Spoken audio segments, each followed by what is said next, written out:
Hello, everyone. Welcome to another episode of the Inevitable Podcast. As you know, I'm your host, Pedro Sorin, a VC, author, and entrepreneur, also the founder and CEO of Atman. Atman is a close community of founders and investors playing long-term games together. My mission is to partner with inevitable people. And in this episode, I had the honor of talking to my friend, John Cowgill. He's a partner at Costanoa Ventures. Important also to say that he rose through the ranks, starting as an associate, and that's how we met. We started in venture capital at the same time, about 7 years ago. John is a good guy. You know, definitely when I think about John, that's my mental response. At Costanoa, he leads seed and Series A investments in tenacious and thoughtful founders who change how business gets done. Some of Costanoa's investments include companies such as Alation, Bugle, Demandbase, Canna Security, Roadster, and Quizlet. And in this episode, we talk about John's past experience at McKinsey as a consultant, how he got into venture capital, the current VC landscape, and some of his mental frameworks when he's thinking about partnering with inevitable founders. I hope you like it. I had a wonderful conversation with John and enjoyed the next episode. Thank you. Thank you for taking the time for us to have this conversation today. Absolutely. It's a pleasure. I appreciate the opportunity and it's awesome. I think we've known each other for how many years now? Maybe 5? Yeah, I think I met you 6 months into my venture career, so it'd be almost 5 years now. Wow. And it's crazy how time flies. Yes. The funny thing is that you guys had this a partner, right? Like Neo Occhiogrosso, and back when he was thinking about hiring you for Costanoa, he also got in touch with me when I was still at Funders Club, and I had. Man! Well, they made a terrible mistake hiring me instead of you, man. I don't think so. I think that it turned out that it was good for both of us. In many different ways, but then that's how we got connected, and then I had conversations with him, and they wanted someone with your profile that has had the consulting background, because I think that they had way too many salespeople already in place, which is more of my background. But then we met at that meeting, and then ended up becoming friends from jamming with the guitar, everything. I mean, it was nice. We made tacos at your place. It was friends at first sight. No, it's been so cool to see how you've grown over the last 5 years, man, and just how you've scaled up your own firm, and excited to talk more about your journey, and happy to share some of mine too today. But thanks for having me. It's great to be here. Oh, my pleasure. And we always like to start just learning more about how you grew up and what type of family setup, size of city or town, and how was your childhood? Yeah. I grew up in Lexington, Kentucky, and it was a great place to be a kid. It was a sort of a big small town. It felt like, right? There were, I think, 300,000 people, but it didn't feel that big. And it was, I grew up near all my close friends. I grew up riding my bike and playing outside, and loved playing games, and had a happy childhood. I think it was interesting. And my parents divorced when I was very young, and I'm the only boy. I have 3 sisters, and we're all pretty spread out. And I think that the combination of those two experiences, I was kind of playing peacemaker from a fairly early age between my siblings, and sometimes between my parents, both of whom loved me very much, but was sometimes put in the middle of that. And I think that definitely is something that's probably served me well in my career, is just being able to love and appreciate different people who might have different points of view, and trying to understand where everybody's coming from, and play a role in helping people see each other. So grew up in when I was 6, my dad bought me a subscription to Wired magazine, and kind of fell in love with technology then, and grew up playing sports. I was really into theater. I played guitar in a band, as you know, and kind of ended my high school career ready to leave Kentucky and go see the world. I'd fallen in love with Chicago. I went on a mission trip with my youth group to Chicago and wanted to go to school there, and entered Northwestern actually as a theater major. No way. Long and crazy winding road from being a theater major to working in VC. But that was my childhood at a glance. That's awesome. Thanks for such a good, almost Barbara Minto pyramid principle answer. That's interesting. When you what was your original interest in technology when you was a kid? When you were a kid, basically, like there's that moment I think that we realized that we are nerds. And how was that like for you? Yeah. Well, my dad was always a gadget guy, and always was playing with, new keyboards and monitors and cameras. And I grew up as a total Lego and Connects freak. And so I was just always building stuff. And I think the kind of combination of playing with technology with my dad, building structures in my spare time. My parents, I think one of the good things they did was they never let me watch TV on the weekdays. So I was always, outside or playing with Legos basically as a kid. And I think what I sort of picked up on early on was that like builders tended to go into tech, and they tended to build companies and software and products. And, my dad got me a laptop when I was pretty young, maybe 9 or 10. I think he just gave me one of his old laptops. And I just remember being kind of immediately enraptured in it, and just playing with different applications and, poking around the internet and playing video games. And I don't know that there was a single moment when I thought like, oh man, tech is what I want to do with my career.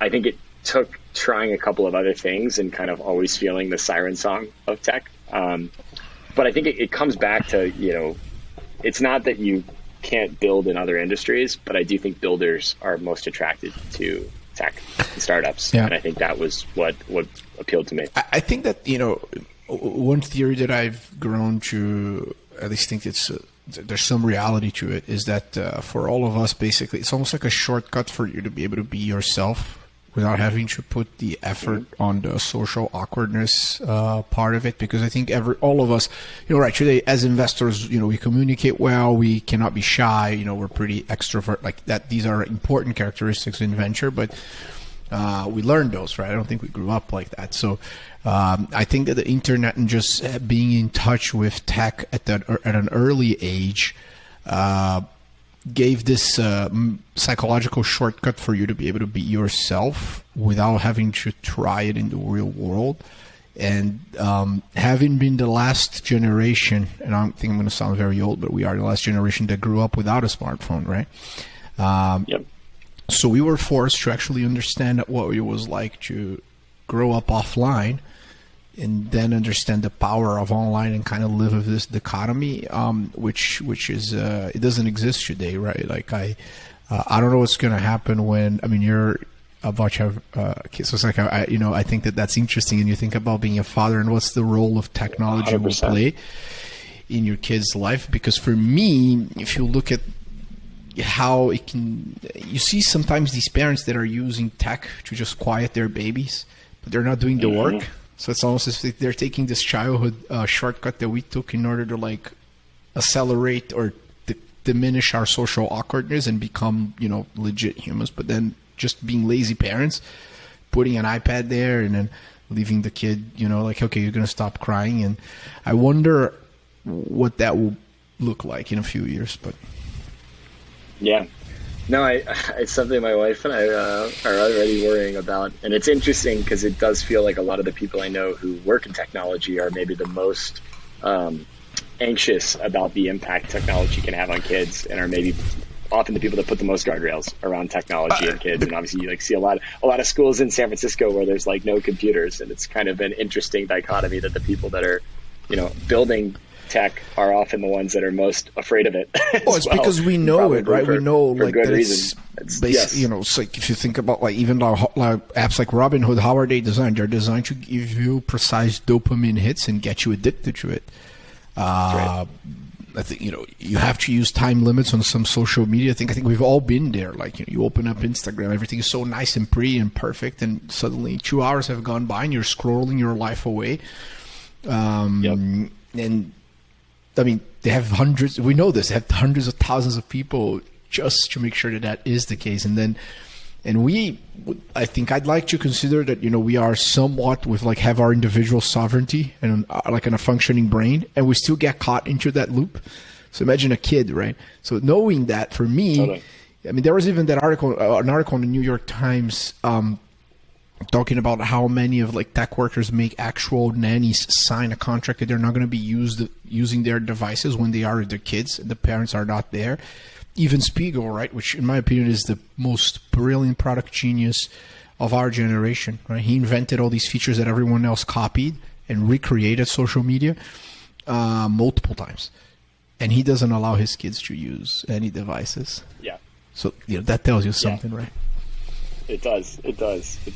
Yeah, no, it's interesting to think about what technology looked like when we were kids and what it looks like now, right? Because I think about dial-up internet and the pain of trying to access the internet and having to negotiate with my mom when we wouldn't be able to use our landline phone. And then you get online and, instant messenger was where I would be spending all my time. But instant messenger is just text box and you're talking to people, and we would have conversations amongst our friends. And sure, we were talking about Pokemon or whatever, but the point is it was engagement, right? And then it was, exploration of what could this desktop computer do? And so you play with, Microsoft Paint, and you maybe you're poking around on eBaum's World or different little websites, but it does feel like, looking back on it, it was exploration and creation, not just consumption that's drip fed to you in sort of a perfect, as you said, micro doses of dopamine to keep you addicted.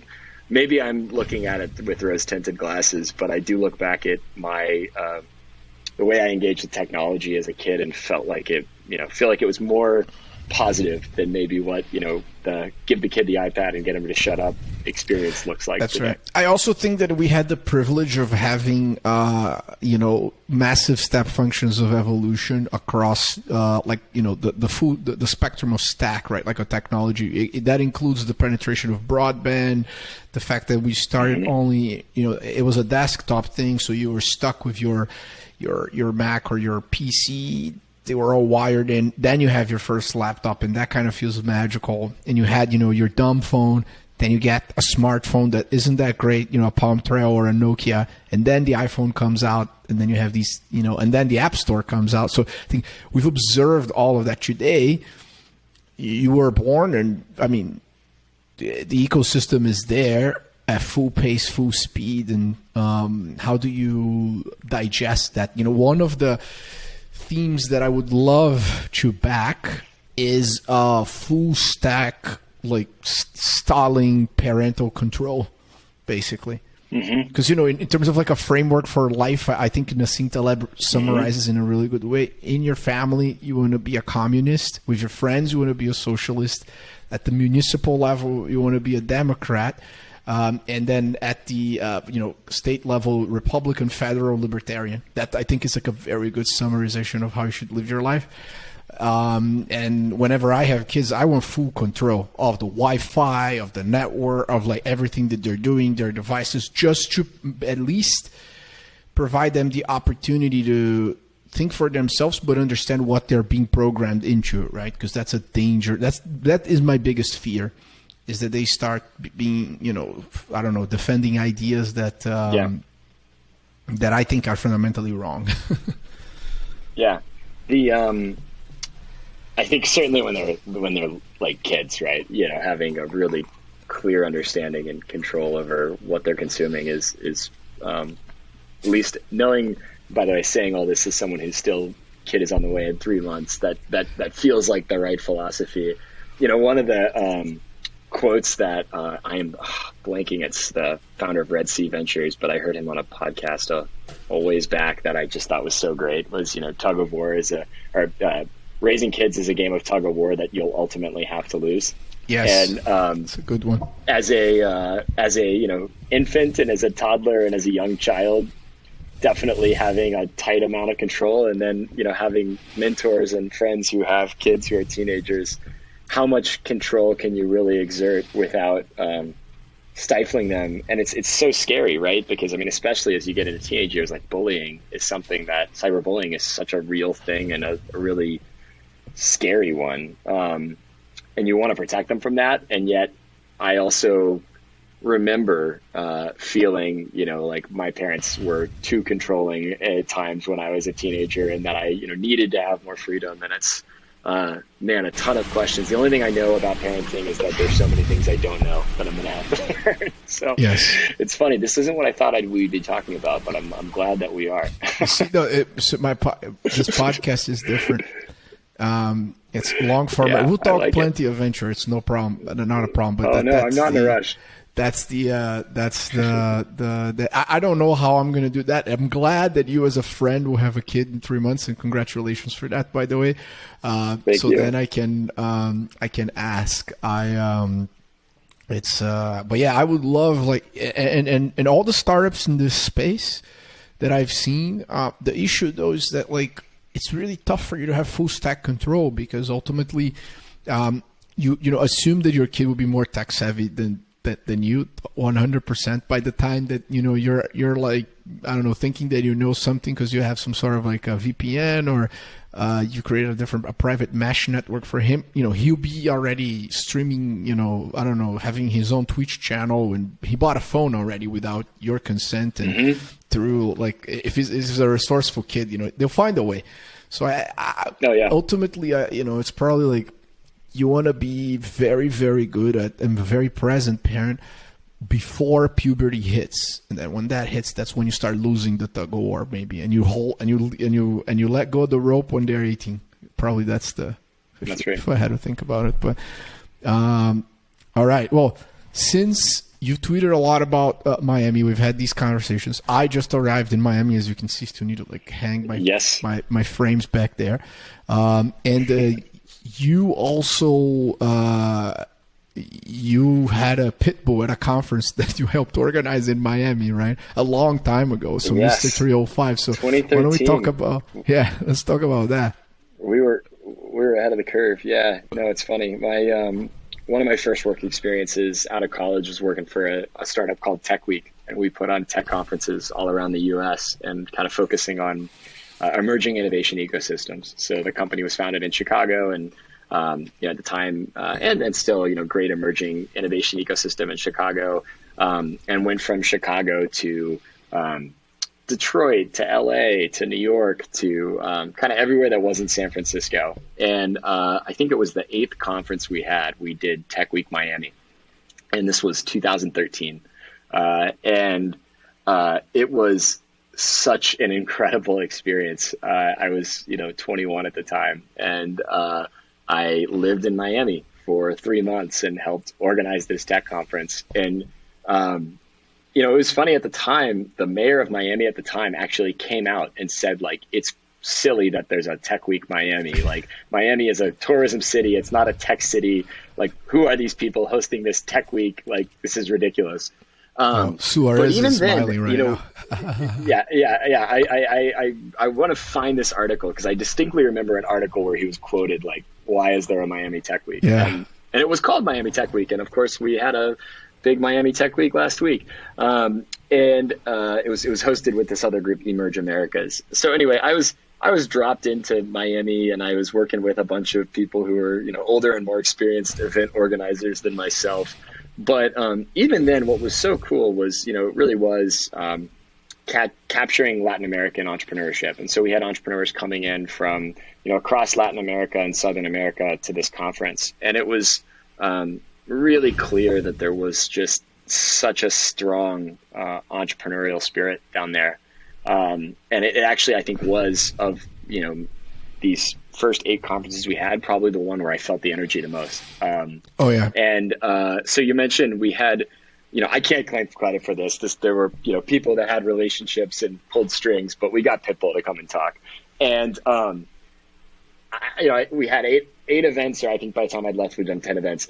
And look, some really big names, that came and talked to Tech Week. Like we had Travis Kalanick come and talk, and I got to tell you, Pitbull was actually the best speaker we ever had. He was incredible, and I mean, genuinely insightful and interesting, and telling stories about how he'd negotiated deals with Bud Light to get equity in the company, and how he thinks about building brands and building audiences, and even talking about community, like ahead of his time. And the quote I'll never forget is, he's like, people think they're like dunking on me when they talk about how I'm a bad rapper, but like, I don't care at all about being a good rapper. I just want to be the best businessman in the world. Like, Exactly. that's my goal. I love and I it. was like, I love that you know what you're trying to do here. So anyway, it was a very fun conference, great energy, and it is crazy to see, 8 years later, it's back and coming full circle, and without a doubt, there's something exciting and real happening in Yes. Miami. Well, So uh, I have a lot of respect for Pitbull because as a business guy, because his music is nice. There is a moment where it does kind of like brings that joy of a group and a rowdy crowd, etc. But if you really think about it, right, like this is a very, very successful guy that is not really like good looking, very short and bald, and he still made it, right? And that's a great example for amazing determination. I have a lot of admiration for him in the sense that he certainly he lives the most authentic life that he can possibly live, and that for me, that's success, But but I would say though, I've been to one of the emerges and way back when, and I do believe that energy existed, but the LATAM venture capital scene that we have today is very different than the one that we've had at that time. So whatever founder that was going to a conference in Miami for tech, and then you had these businesses that were totally random, right? Oh yeah, we're doing digital transformation of something like Nicaragua, or we're doing this for Mexico, and like the companies were not good. Like I remember when I met them, and frankly, like it for me, it always felt like basically almost like fake founders that were just from wealthy families in Latin America, and they had their apartments in Miami. Because if you're really rich in LATAM, instead of going to the beach in your local country, you go to Miami. And then because of that, they also happen to be able to sustain themselves financially to then start a startup. But then in their mind, coming to the US is coming to Miami versus coming to San Francisco. 7 years ago, like that's a very incorrect logic, right? You want to play at the NBA where, we played. And well, it's funny. Yeah. So many of the entrepreneurs that I met in 2013 in Miami ended up moving to the SF and working in SF over the last 8 years. And I imagine many of them are moving back to Miami now. So it's kind of funny how it came full circle. Like I love it. It did, I can think of two in my mind who were, entrepreneurs I met in 2014 and kept in touch with. And they tried and built something in Latin America, exited modest, and moved on to SF, and worked at breakout SF tech companies, and they're now probably likely to start companies soon and go back to whatever ecosystems that they're most excited about building in. And I think for a lot of them it probably is going to be Latin America and Miami. I mean, I think there's also so much activity happening in Latin America right now with fintech.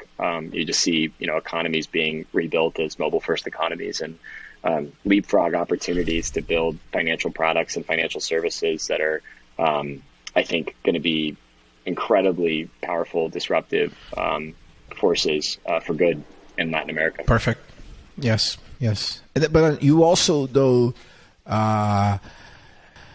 regarding the Miami stuff, I'm going to quote from a tweet, right? That it's a tweet from you, December 15th. So it's like, can't believe that there's still a debate on tech Twitter, and I'm about to wade in. But Miami and Austin are great cities, but I suspect many who move there would be disappointed to find a lot of the same problems they sought to escape. Plus, they're like really, really hot. Well, the summer in Austin and the summer in Miami, having lived decent amounts of time in both. They're serious stuff, but look, I think at the time when I tweeted that December, I think I was a little um, exhausted by how down people were on San Francisco and how up people were on Miami and Austin. I'm very excited about what I see, happening in Miami and Austin. And I think, I grew up in Kentucky. I love the idea of innovation ecosystems spreading across the US. But I do think, you know, generally in life, it's the case that to some extent the grass is always greener on the other side, right? And also, I think to some extent, when people look at something as the solution to all their problems, it's more complex than that. And I think I was reacting to people who, I think have some people have an attitude that SF is completely done and failed and it's a broken city and there's nothing to appreciate about SF. And that, you know, these places they're moving to are utopia.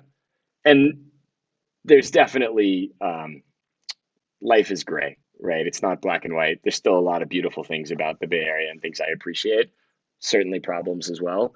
And a ton of exciting things happening in these emerging ecosystems like Miami and Austin. And I'm actually very bullish on them. But I'd also say um, no place is perfect. So really, that was the tweet. That's yeah, I agree. Look, like you, the only way to find peace is within yourself, right? It's not that That's right. all of the problems of your life will be solved because you've moved to Miami. But I must say though, It's not pretty seeing nice. homeless anymore or needles or human shit on my sidewalk. And I lived right downtown, right? Like right on Mission and Third by the Salesforce Tower. But I lived everywhere in the city. I have lived in Pack Heights. I've lived in the Mission. I've lived in Presidio. I've lived in Soma. And, I grew up lower middle class Brazil. My mom has been kidnapped twice. The shit I've seen in San Francisco, I've never seen anywhere else. It's just this absolute lack of care with humanity from the people that claim that they really care about the people. Uh, Mm-hmm. so, I agree with you. There are still pockets of the city that are amazing.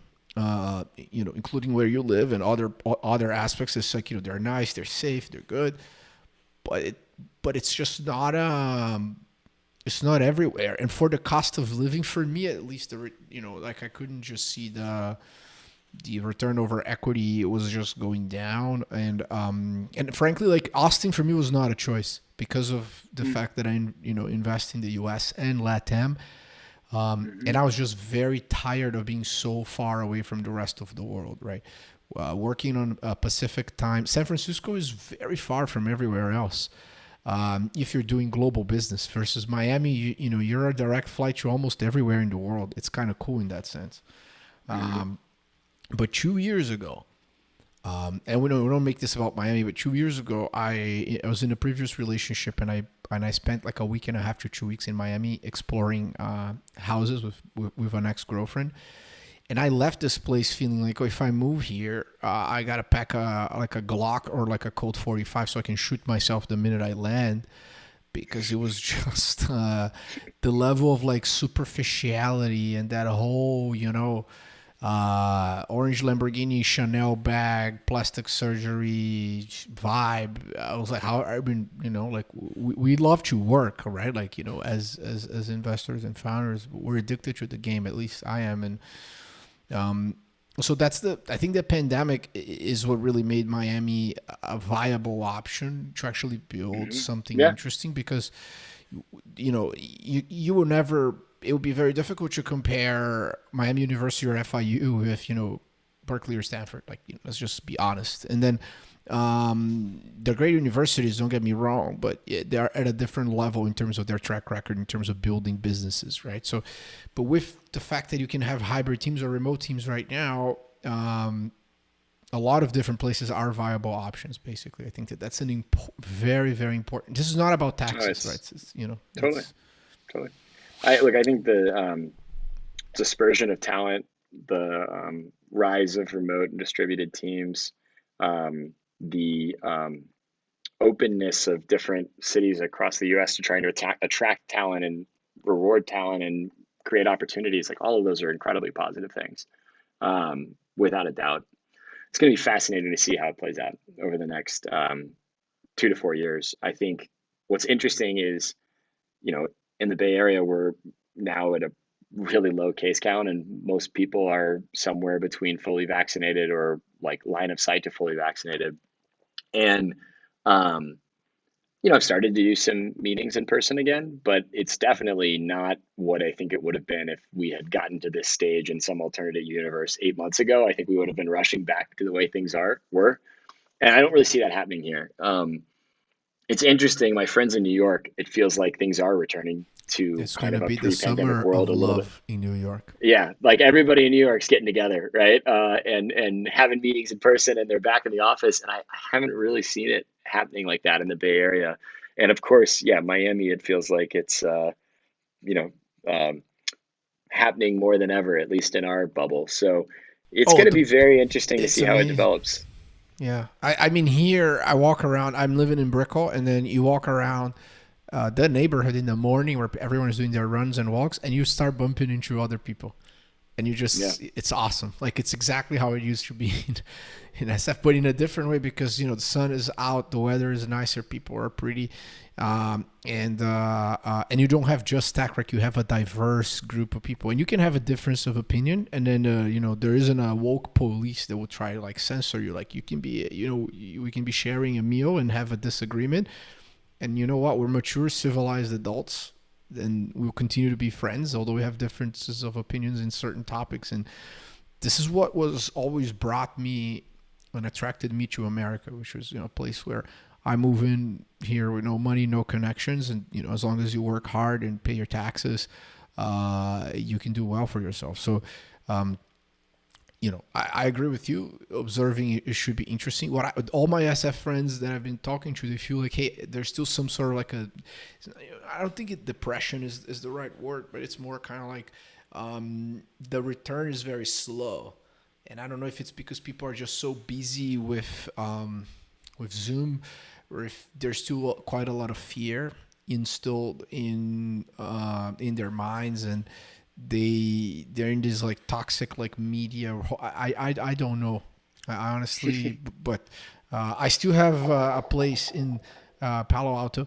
I'll continue to be there once it's clear that you can go and spend a few days and meet people in person without having to ask 10 different questions and being weird to greet them and all that stuff. Like I'll be back in Atman, we have an office in Palo Alto as well, so it's basically kind of like I'll be a frequent visitor all the way until I can continue to pay taxes in Florida. Because Tracking the days. Yeah. yeah, you don't make the move because of taxes, but when you do the math, it's a very nice cherry on the top. Let me put it that way. Yeah. Yeah. Totally. Um, Like I have plenty of friends that have have made the move and have done the math. And I do feel like I have to say there's still a lot about the Bay Area that I love. So and I don't um, nothing you say that I vehemently disagree with. I am yeah, interested to see how it plays out over the next two years, because I think there is likely going to be. I mean, look, housing prices are still crazy, but rental prices are just down like 30%, and still are, and lots of, I think, problems that need to be solved. But I'm not a all hope is lost person. I feel like we might be reaching the breaking point where some of these challenges we do get some line of sight on improvement. So housing, like cost of living, I think being one. If people leave, like the cost of living goes down, right? So it's going to be an interesting next couple of years. What the future of work looks like, where talent concentrates, moves. But I say what I said earlier, which is people. Um, Pursuing new places to live and building, and all this is positive. Like it's a good thing in the macro. um and I'm so excited to see what the rest of 2021 looks like. I mean, it obviously globally we still have massive reasons for concern, but in our in the US there's a lot of reasons for optimism. I agree. Well, it's the whole Buffett thing, never bet against America, right? And then, which I think it's fantastic. But coming back to your story though, so when did you make the transition from working producing tech events to then join McKinsey? And another question is, what did you have in mind when you said I want to be a management consultant? Because I Yeah. find that oftentimes when we're very young and we want to do either, if you still want to do consulting or banking, they have a very romanticized view of the Oh job. yeah. I Um, think yeah. that's well. I think the reality, Pedro, is I didn't know what I wanted to do, and I think it was a decision that I don't regret. I learned a lot, and I made a lot of great friends, but it definitely was, uh, knowing everything I know today, the case that I probably would have taken a different path. But at the same time, it was a great path for me. So, yeah, I'd had an opportunity to intern at McKinsey when I was a junior in college, and did a summer internship, got my ass kicked, barely got a return offer. It was a really good eye-opening experience for me, actually, because I think up until that point in my career, and I'd always been kind of, or really my life, I'd always been like, if a 91.6 is an A, I'm going to get a 91.6. Like, what's the minimal effort to get a good grade or the minimal effort to get by? Yeah. Oh, And that's what how good developers are like that, right? They're always lazy, exactly. but lazy And in a and I think smart way. yeah, well, McKinsey was definitely an environment where, for all of its faults, that didn't work. Like I got my ass kicked. And I actually, that summer at internship at McKinsey, I had a mentor that I went to. I'd halfway through the internship and I was getting my ass kicked and I didn't think I was going to get a return offer. And I, went to him and complained about how it's too rigid of a place and how it wasn't a good fit and all this stuff, and expected him to kind of give me sympathy. And he was like, look, John, like, you're someone who's never given 100% in anything in your life. Just like try giving 100% at this for the next 6 weeks of your internship. Just like do it for me. And it was very tough love. And Wow, so that is I wow. That's a tough one. yeah. So I did, and I got a return offer, and it by the skin of my teeth, and I think I felt like I had gotten better as a person, at least in terms of knowing what I was capable of. And so, I got this return offer. I graduated school early. I started working at Tech Week and with another startup on campus. And you know, did that for a year and a half. And then it kind of came time to go back to McKinsey. And I thought, look, I still don't know exactly what I want to do. I want to, see different industries, see the world. So I joined McKinsey again as a full time consultant, and I'd say I went in frankly thinking I would probably hate it, but I was like, just do it for 2 years, get it on your resume, and then you get to the next stage in your career. By the way, not the way I would think about career stuff now, but it was as a afraid 22-year-old and an insecure overachiever, it was the way I processed the decision at the time. And I'll be honest that I actually really enjoyed my 2 years at McKinsey. I knew it was a bounded experience and that it wasn't something I wanted to do for a career. But I got to travel the world. I got to work in Italy for a long time in Milan. I got to work across the US and actually spent a bunch of time in Texas and Austin and some time in Miami, some time in LA. Got to work across a bunch of industries, worked in healthcare and insurance and financial services, and worked for a hearing aid company for 6 months randomly. Learned more about hearing aids than any 22-year-old who doesn't have a hearing problem should know about hearing aids. And I got to the end of those 2 years and thought, like, okay, I'm definitely sick of this. I'm ready to move on to the next stage of my career. But I did, to this day, have some incredible friends and mentors that I made there. And actually, I think still lean on some of the stuff I learned there as a VC. I mean, as I mostly do enterprise software. And so I've seen what it's like trying to sell software into a manufacturing facility in, Midwestern US, or what, the challenges are working in large health systems. And so I wouldn't say I went into McKinsey expecting it to be a career. I wanted it to be a learning experience and to kind of help me get to the next stage of my career. And I have to be honest that it did that for me. At the same time, I'll also say I wouldn't probably ever hire McKinsey if I were running a business. It did feel like a place where really smart people, but the presentation of the answer mattered more than getting to the right answer. Yeah. Well, Right. there's that great Um, Showtime show on consultants, right? Have you yeah, seen that one? yeah, House of Lies. Yeah, that's Yes. I can't say that was what my consulting experience was like. I wish that would have been more fun, but yeah, that's definitely a sensationalized view. Yeah. Um, but no, I definitely, got what I wanted out of it and then was ready to do the next thing.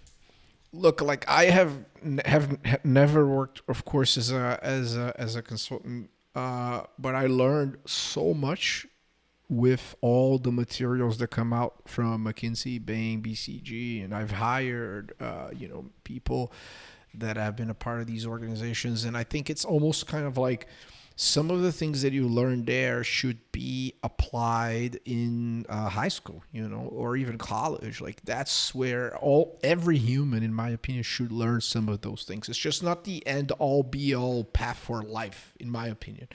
Yeah, Uh, I completely agree with that. I mean, I think, you learn to problem solve in consulting. And by that, I mean, take a problem, break it down into its components, kind of build the issue tree, build the hypothesis tree, and go very kind of structured, very like analytical problem solving. Um, I would say that, candidly, that felt like about 20% of the work there. And then 80% was sort of proving the hypothesis and making the presentation and kind of making the answer look really good. But that 20% of the work was so much fun. And I really did enjoy it. And I definitely apply those skills as an investor. that's great. That's great. And then, oh, thanks for the honest answer there. And then the and Milan is great as well. I have an Italian citizenship. I've only been three Really? times. Yes, io sono cittadino italiano anche. Oh, way better than I'm not going to attempt that. Good job. I would love to die in Italy. That would be pretty great. Yeah, Just Lake spend the Como. rest of my living days there. Yeah, Because it's just so perfect. It's such a good like incredible lifestyle. people. Yeah, It's so it was such a cool experience, man, and so humbling and amazing to get to do business in an international context early in my career. And um, the thing that I just never forget was, I'd be in these meetings with, 9, 10 executives at this company, people who had decades of business experience. And, we'd be doing the meeting in English and I'd have to, leave the room, go to the bathroom. I'd come back and they'd all be speaking Italian and then they'd go right back in English for me. And just that was so, wonderful of them to do that for me. And they went out of their way to make me feel welcome. And, got to work with a really amazing client over there, people that I keep in touch with. And it was definitely a formative experience living abroad and working abroad. So, nice. And then when did you decide that you wanted to do venture? Because it's not, I know that VC companies do hire, folks that are almost on their like second year McKinsey type. Like it is a typical thing that I know people look for, and they want, right, like to break down the mental models. Actually, like that is a conversation I had with Neil, right? So about you, meaning did they go after you, or is it something already that you were like, oh, I want to do venture? Because you and I know, having been in this industry for 7 years, I think, give or take, we kind of started at the same time. Every 15 days, some bozo gets in touch with you saying, oh, I want to break into venture. Can I pick your brain? Right? Like that always kind of happens. And people have this very incorrect vision of what the work is, or even what is necessary to succeed in the business. What were you thinking back then? Because I think this could be very helpful advice for people that want to get into venture, because, your career is a brilliant one, right? Like you got in as an associate, today you're a partner. So it's like this very clear progress and evolution that's rare to see at the same firm, right? Like you see people sometimes like they're jumping around to get title bumps and so forth. And no, you've been able to like just build a very focused career, which is so impressive. yeah, thanks. I got incredibly lucky, and honestly, anytime someone reaches out to me for advice, I try to make time, and I usually start by saying, I'll give you the advice, but don't do what I do. do what I say, but not what I did, because I got lucky. I mean, it was a very serendipitous set of events that led to me joining Costanoa. So, I wrapped up my 2 years. Well, I didn't wrap it up. I was, hitting the 2-year mark at McKinsey and kind of knowing I was ready to try something new. And I started looking to try to find startup jobs and applying to startups. And as in Chicago, I didn't have a technical background as a consultant. And so the roles that you get funneled into are like Google Biz Ops. And at the time, Uber was hiring really aggressively, and, bigger companies and kind of businessy roles, not really, the startup grind of building product and selling product. And so, and probably in Chicago, the pay for that compared to what you would make at McKinsey, it would suck, and maybe lifestyle also, because I know you and your values, so I know it's not just about the money and the salary, but it's also kind of like the lifestyle of a consultant. There are cool perks to it, specifically if you're young and single. So then, but if you're doing biz ops at a local Uber office, or if you're helping the AdSense team sell more, it's like that is there. As a matter of fact, I think that these are the people that fucked San Francisco up. We can have a whole nother conversation about that, because the fall down of the city started with the people throwing rocks at the Google bus, but that's a whole nother anyway. Just meaning it's an intellectually boring job.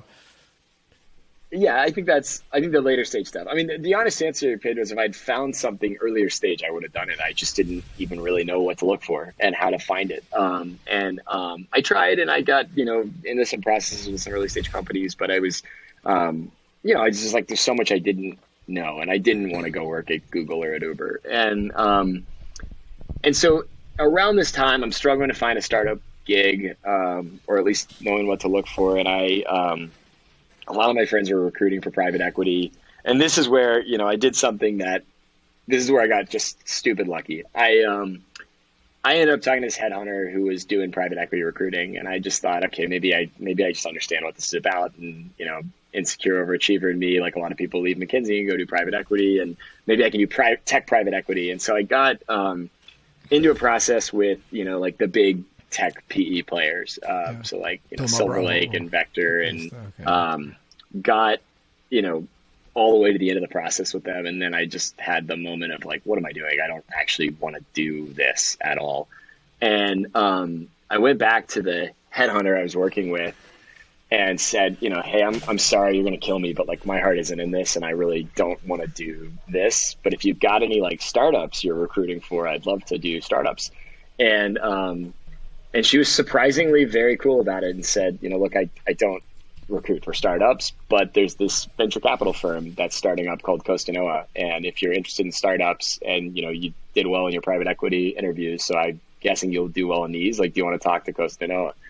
And so I took that offer really not even understanding what I was signing up for. I knew a little bit about what venture capital was, but I wasn't, and I feel guilty saying this because there's so many people that I think have genuine passion for venture and want to get into venture really bad. And I think that's probably grown a lot over the last 5.5 years. But at the time I was like, yeah, that could be interesting. Sure. Like, I'll talk to him. And so I got connected to the founder of our firm, Greg Sands, and ended up getting breakfast with him in San Francisco, or Palo Alto, actually. And just hit it off with him. Like that was actually what attracted me to venture into Costanoa. Was like, I thought Greg would be an amazing mentor and someone I could learn a lot from. Nice. He was first product manager at Netscape, like dawn of the internet. Where'd you guys have breakfast? Venture capitalist for Life Kitchen on Hamilton Avenue in Palo Alto, and it is now no longer in business, unfortunately. Yes. But that was the natural orange restaurant, right? That served like all these like super nice, like So I went there with a Neo as well, a walking distance, right? That's so funny. It's so that closed. That kind of sucks. I've got to put that on the Gavin Newsom tab then. Yeah. It's a good place. We just hit it off, and I really, thought he was someone I'd enjoy working with, and so I got to know him better. Did my own research about venture, and I'm not trying to say this is mock humility. I don't know why they hired me, but they did, and I joined the firm in 2016, just ready to learn and trying to, figure out what this whole venture thing was, and thought I'd do it for 2 years. Like thought like this is my 2 year thing, and then I'm going to go start my company, or I'm going to go join a startup. I'm going to learn what a startup does. I'm going to learn what they look like, learn what to look for, and then I'm going to go do it. And of course, famous last words. That's how I got into venture. I love it. It's not. Well, it's not the way to do it. Right? Well, I got lucky. My story was very random as well. I never thought I'd be doing this for a living. And today is such an important part of my life. I love the work as well, but it was also very random. Basically, I was still a SendGrid. It was my fourth role there, and I was basically running the West Coast side of our startup program. And a funders club, FCVC, they were looking for someone to actually help them do investor relations and community building with the LPs. So they got in touch with me for that through a recruiter. And it was very similar to you. I was like, oh, this seems interesting. I mean, I get along with, the folks at Techstars and Bessemer and Foundry Group that invested in us there. I enjoy aspects of the business of venture capital, but never thought that I would make that an important part of my life. And when we scheduled the meeting and I started learning and researching more and more, something clicked for me. I was like, wow, actually, I think that I can be very good at this if I have enough discipline and luck and I try my best. So instead of having just an informational call, usually when get into something, I'm very obsessed about it. And I basically talked to over 35 different CEOs, wrote 2 investment memos for them, and I would get the founders to share information with me on the premise of, under the assumption that's like, look, I'm interviewing for a role in a VC firm.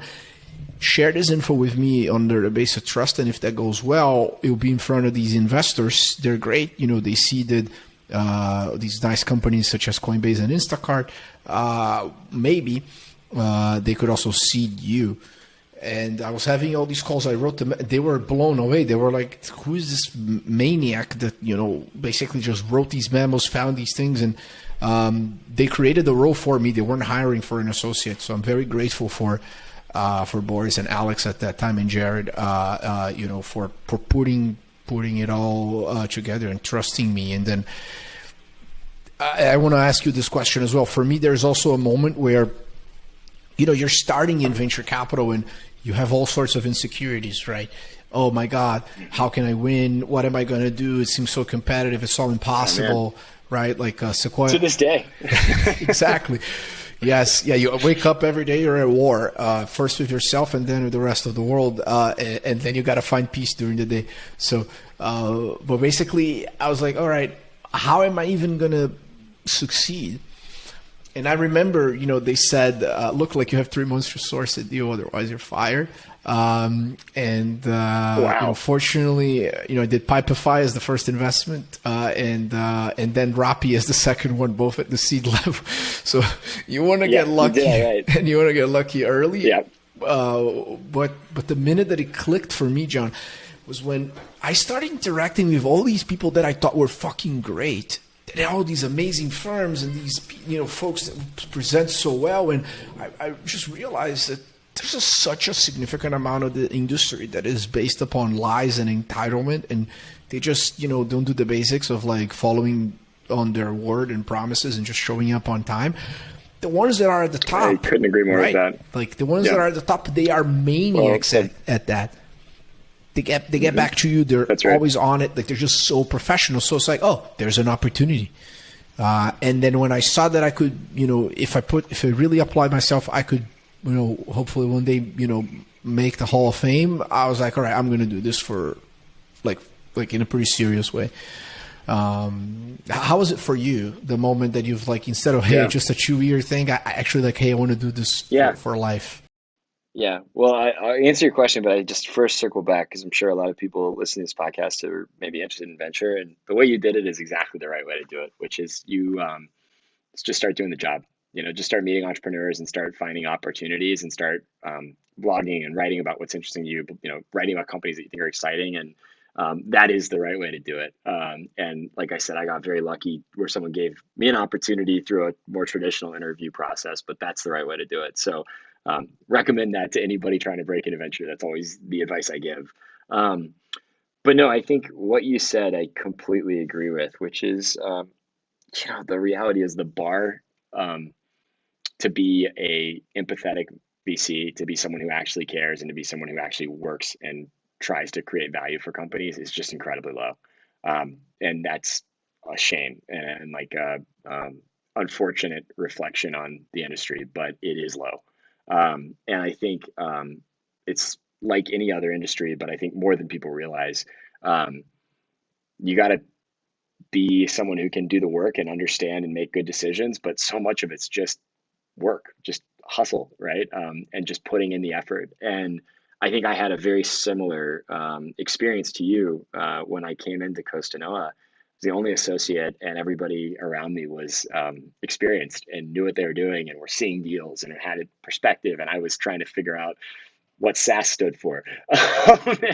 And I think it did take me about a year to get to a point where I thought, longer than you, frankly, to feel like, oh wow, I actually, one, really love this, and two, I think I can be good at this. And it was actually when I made my first investment about a year into Costanoa, a company called Roadster, which has been so much fun partnering with, and has been a company that has done, this is luck as much as anything, but done really, really well since we invested. And it was working on that investment, understanding how to do the work and build a thesis, and then I joined the board after that investment as an observer and got to observe my partner Greg as a board member and start to do the post investment work. And I'd actually say I love sourcing deals and competing and winning and doing that work, but it's actually the post investment work that really keeps me, like I have infinite capacity to get on a call with an entrepreneur and try to talk through a problem or figure out how I can be helpful. It's that's where I kind of found what felt like my calling, which was I've, fortunate to have a firm that really believes in supporting companies post investment, that takes a very high concentration and high conviction model. So I usually only do, 2, 3 investments a year.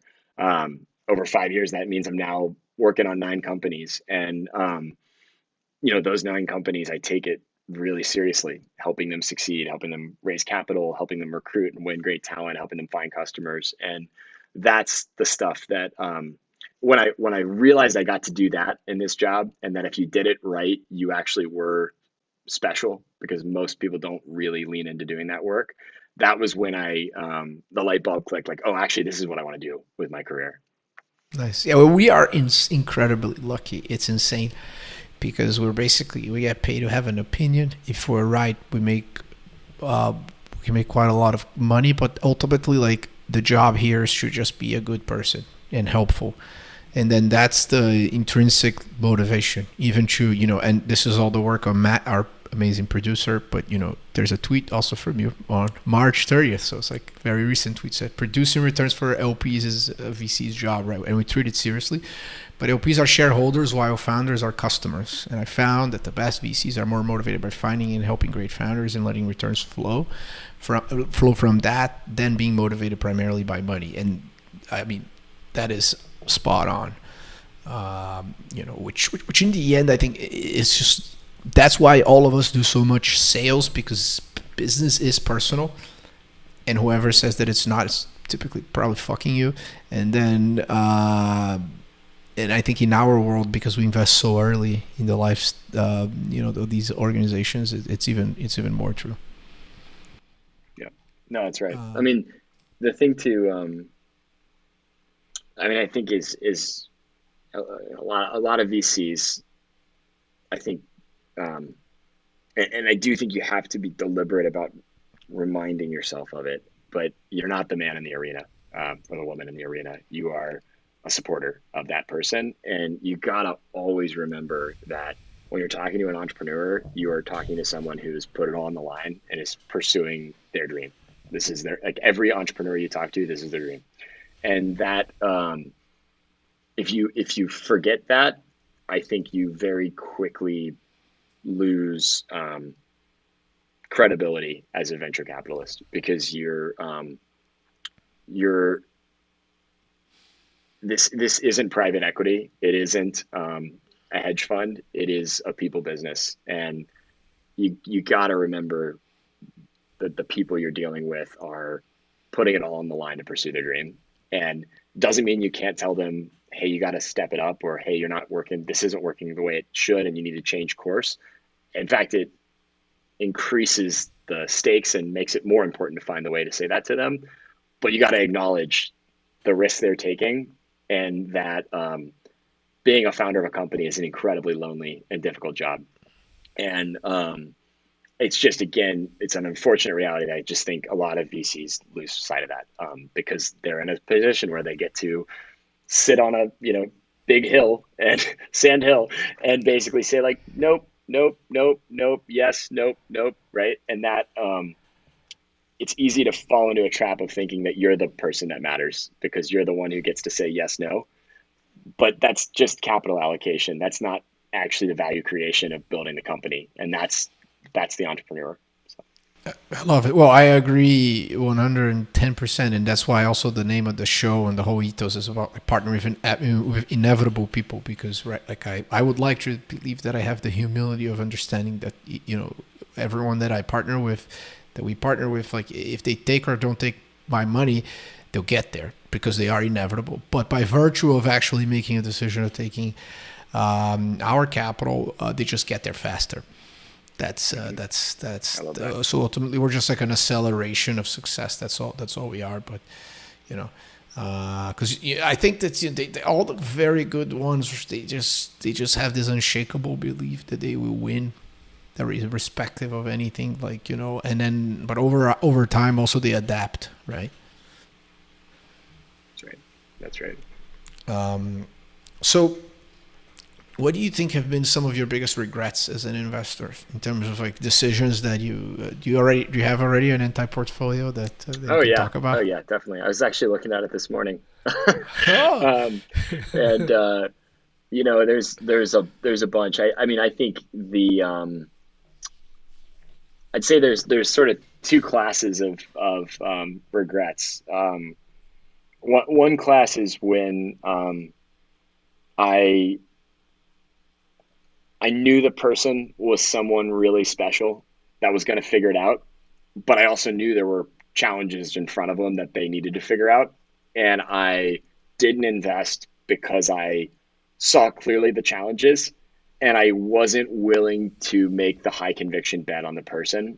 And that has always been a regret. It's just like that's so, I'm thinking of a company in particular where I looked at the business and said, like, there's actually a pretty big problem in front of you. And I didn't invest. And within 6 months, they fixed the problem. Right. And I brought the problem up with the founder and kind of, he knew it was a problem, but it was that there's a whole class of investment misses that I'd put there. And I'd mentioned the company, but it was a personnel related thing. So I'd rather not. But I'll give you another example. I mean, the other class, frankly, for me has been TAM and misunderstanding the total addressable market and thinking it was smaller than it was. And I think that's actually, I think it's Bill Gurley said somewhere, it's like, VCs get themselves in a lot of trouble when they overthink TAM. There's like the famous article on Uber from 2013 where someone estimated Uber's TAM at like 700 million. And obviously they're doing, 10x that in revenue now, more than that. And I think the question there in those deals has always been underestimating growth and also underestimating kind of adjacencies and what the company could be if it really achieves the big vision.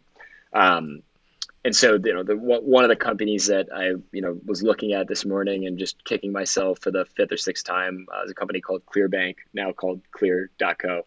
I met Andrew at South by Southwest when he was doing a whole nother different company called Top Hat Monaco. And yeah. Well, when I looked at the company, they were primarily, this is a company that basically is, think of it as a commercial bank for SMBs and moving up market into larger enterprises that uses alternative data sets to underwrite and finance, offer loans, right? And at the time, their business was primarily Airbnb hosts. So they'd look at Airbnb reservation data and say, we'll give you a loan to upgrade your Airbnb. That'll let you charge a higher rent, and then you'll pay back over a period of time. And it was a great business, but I kind of did all the work and said, the Airbnb market's just not that big, and it's kind of all the revenue today.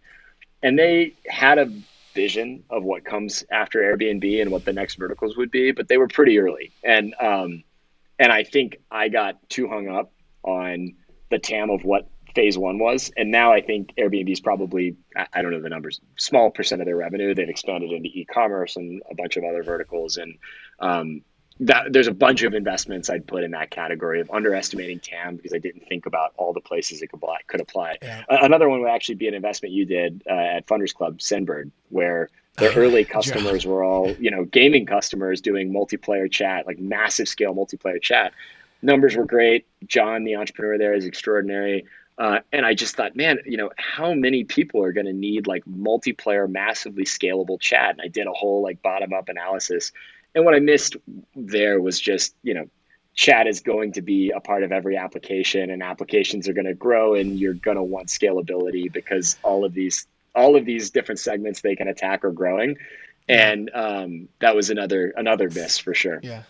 Interesting. Well, for me with Sendbird specifically, I think the background of SendGrid really helped, and I remember having a conversation with Boris about this. I was like, we got to invest in this company, and I really, really liked John. He was if you can describe the perfect South Korean hustle founder, that was him. He was just getting all. I think eBay and all these other logos, they were just their subsidiaries in South Korea.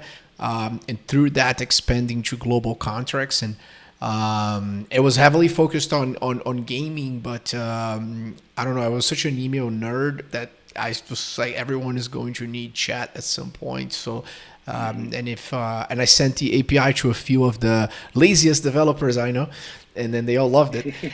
It was easy to integrate, it had right. The beauty of a Stripe type of stuff, and so that was although like the TAM thing, I think it's where we really get hung up on, and for me, for instance, it's very hard to give a true step function credit for a founder where they say, oh yes, so now I'm doing this, but tomorrow I'm going to do this plus that. And sometimes I think that the issue though is even like, because if you do know the person really well, it's going to happen and they will be able to execute and they learn and they iterate fast. But sometimes if you just met this individual and you only have 2 weeks to make a massive decision with millions of dollars on the line, how do you trust that person will have that vision in the future, right? And sometimes you only understand that you've made a mistake a year and a half, 2 years later. So yeah, that is it's difficult. But the thing that can drive you crazy in venture for sure is just how long the feedback cycles are. You just don't know for a long time. And even I've definitely had it where companies that I thought, man, I missed on that one, and then 12 months after having that feeling, thought, oh no, I was right. Like there was that big problem that was going to rear its head at some point.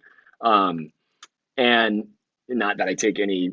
Like I want every company I pass on to become a massive company, but it is hard to know for a long period whether you're making good decisions or not. And you get some intermediate signal of markups and the like, but you don't really know until you get to exits. And I'm 6 years into Costanoa. I've got, knock on wood, like one exit coming down the pipe, but that's one of the 12 investments I've made. So it takes a long time. Yeah, I'm in same boat now. I think next year I'll have first IPOs, but then it takes a while. It's 7 years. So, it's interesting. I would say though that one thing that I found that really helps me make good decisions is being very calm. And I know that meditation is also such an important part of your life. And the dumbest investment decisions I've made, I was agitated. I was That's right. either over caffeinated or tired, or I was drinking too much. And by drinking too much, I mean, like, in a non-COVID world, right? There are weeks where, like, every night you're out and you're having a dinner, and it's always a special occasion because we're a founder or an LP. So you're always drinking, and you're kind of like overloading your system with shit, and you don't really think straight. So I don't know. I've in the beginning of my career in venture, I took an I was on the offense of meeting people, and now I've significantly reduced the amount of meetings I have, and I think so much better because of that. It's crazy. Yeah. I think I agree, not just in investment decision making, but also supporting companies post investment. I think the biggest surprise for me in my venture career is that before I started in venture, I kind of thought, startups were exponential curves or they failed, right? And that it's like a pretty smooth transition from like you're either winning and you're growing and you're taking over the world or you're not. Yo, another thing I want to just talk about is just hobbies, right? By the way, I got the Jimi Hendrix Wawa. Thank you. Okay, good. Thank you. Good. You should also get the Marshall distortion pedal in a week or so if it hasn't arrived yet. So, Yeah. I for those listening, I accidentally lost Pedro's guitar pedals, so had to replace them. Thank you for It's all good. Don't worry. You're the nicest person ever. Don't worry. I am so looking forward to get back at playing the guitar, and I know that for you, I was traveling, for a good amount of time during COVID, so which is a whole nother thing. But you how long for how you play really well, and for how long have you been playing at this point? Oh, I definitely not really well, but I played guitar since I was sixth, seventh grade. I grew up playing piano and then switched to guitar, middle school time frame. Love music and producing it and playing it, and I played in a band in high school and then again out of college, but I haven't found one since I've been in the Bay Area. And definitely always on the to-do list, but haven't gotten around to it. But yeah, music is a great outlet for sure. We unfortunately, these virtual jamming softwares, they don't work very well. So we're gonna have to get together in person in Miami if we want to jam together. Let's do it. We'll be ready for you.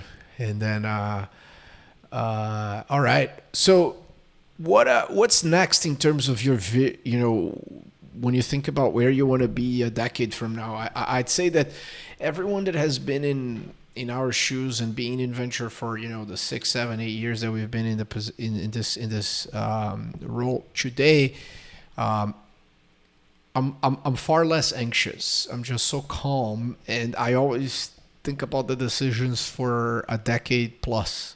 There's this whole thing I talk about funeral alignment. So, I just want to make a decision that's going to be okay if you and we die tomorrow, and, we're good. There are no issues. Everything is always aligned until death. What's your take on going long, right? Now you're a partner of the firm, and a part of this new generation. So what motivates you? Like, how do you see the future of all of that? Yeah. Well, I think going to something you said earlier, like I do think if you're not striving to be amongst the best in an industry as competitive as venture capital, you're not going to find much success at all, right? And I think I want to help build Costanoa into one of the best early stage boutique venture capital firms in the world. So that's my North Star. But I'll be honest that's exciting and motivating, but the way you do it is more exciting and motivating, which is I want to work with the most passionate and amazing people I can and help them build their companies. And so that's what gets me up every day, and I love the people I get to work with right now. I mentioned there's 9 companies in my portfolio right now where I'm a board member, a board observer, and I just love working with them. Love our conversations, love the challenges, and love the ups and the downs. And I think just want to be constantly getting better in terms of better at finding what's next, finding those great entrepreneurs, and then better at supporting them post-investment. And so it's interesting, Pedro, I think you're probably in in a similar stage in a lot of ways to me, and in a different in some others, because you're building your own firm, and that's I think incredible and such a high calling. I mean, it is entrepreneurship as a venture capitalist, starting your own firm, or entrepreneurship, building your own company. I think what I am really focused on right now is building Costanoa to the next level as a VC firm. And I think the biggest area of development for me right now is the work as a board member. I've been on boards now for about 3 years, and that is just like rounds to zero in the time scale of working with partners at other firms who've been building companies and been board members for decades, right? And so, I work with a coach. I have a bunch of great mentors and people I learn from, and it's something I've got so much to learn. But also going back to something you said earlier, it helps to work hard, and so lean on that as much as I can. Awesome. No, that's beautiful. And it's also funny because I've invest so early, and I've only been a part of a few boards, and it's just so different when you are an actual board member. It is way more work than just not being a part of the board. But you also get to learn so much by just observing other investors. And at Atman we have this word called egregore, which is basically a collective of people that have the same values and principles working for one single goal. And that's what it is for any board, my view is that you have to be selective, but even as a pre-seed or seed investor, you should be joining boards, a few, but then have a life cycle where you do know when it's your time to, leave as well. Yeah. Yeah, no, it's, and I'll say like another part of the job that I've just really grown to appreciate so much is being able to sit on boards with other VCs and see how they operate. And so, one of my earlier investments, a company, Parallel Domain, I got to sit on the board with Sunil Nagaraj at Ubiquity and see how he operates and learned a ton from him. A company called Kepler Communications, where there's a partner there, Brad Gillespie, over at IA Ventures, and have gotten to learn, so much from him. Working with, various independent board members. There's just, there's so many great people out there that you get to learn from. And that is the best part of being a VC, is that you get to learn and get to be exposed to amazing people every day. Well, and Sunil also is a great sailor. We've been... he is a great sailor. We've gone sailing together. Well,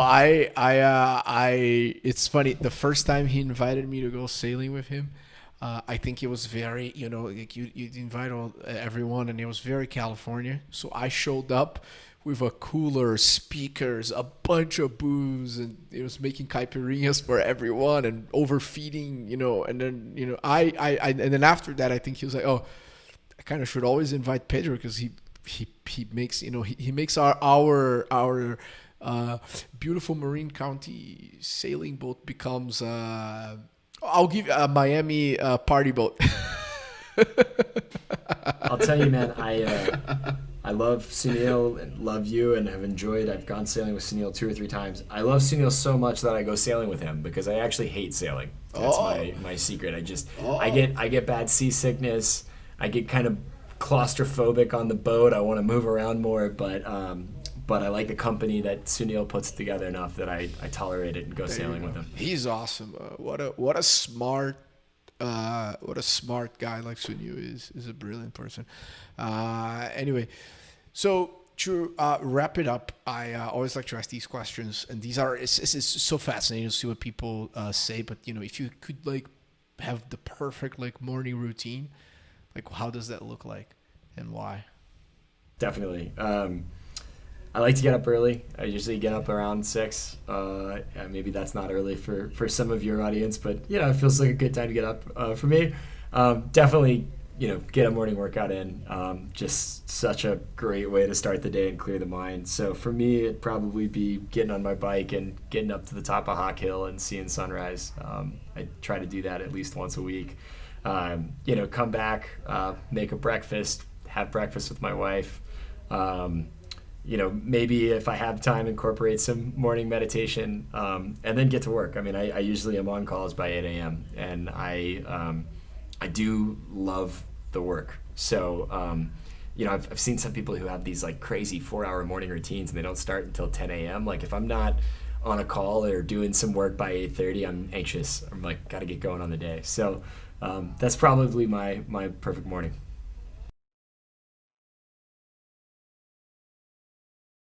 You're one of those guys.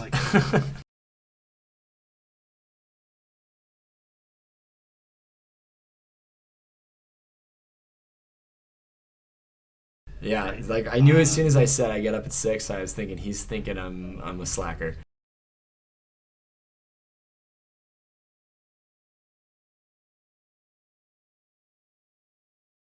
So you're in bed at 10 and you're up at 4. That's impressive. I'm very religious about 7.5 or 8 hours of sleep. So I'm usually in bed 10:30 or 10 and up at 5:30 or 6. For a while, I had concerns, John. I was like, hey, health-wise, I was measuring my sleep, and then I, started doing it with the Apple Watch in this app called a Sleep Tracker, and I also have the 8 Sleep Pod. So it's like 2 systems measuring the quality of my sleep, and it's been for over a year now. For me, 6 hours, 6.5 is plenty. It's enough. Plenty. Yeah. That's awesome. But I can't thank you so much, John, for taking the time. It's always a pleasure. If you have any entrepreneurs, I know we have most of our audience. Basically, like if you're listening and you have a B2B SaaS company and you're thinking about raising money, make sure that you are on John's radar because he's certainly one of the good ones. And